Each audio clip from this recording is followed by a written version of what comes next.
Welcome to today's video, where we're going to tackle an interesting problem that many Python developers might face at some point. The problem we have at hand involves dealing with a tuple called relay_pins that holds GPIO pin numbers in a specific order, while having to shuffle and reorder a list of devices based on these pin numbers. It's a bit of a puzzle, but fear not, we'll break it down step by step to find the most Pythonic solution.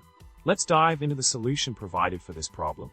The code snippet we have starts by defining a device class with methods to initialize the pin number, convert to string, and provide a representation.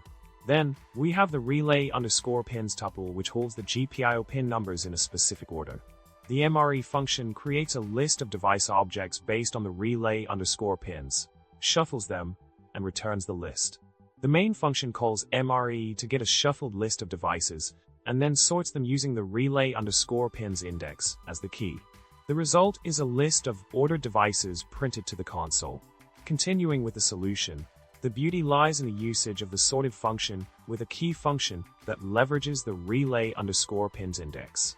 By cleverly combining these elements, the code achieves the desired outcome of ordering the devices based on their pin numbers.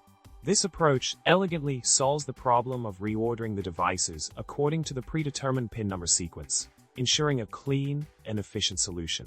To wrap things up, we've explored a Pythonic solution to a tricky problem involving shuffling and ordering devices based on GPIO pin numbers.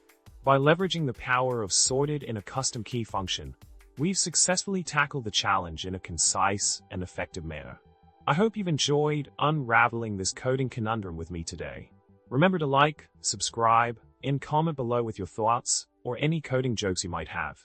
Happy coding, and until next time.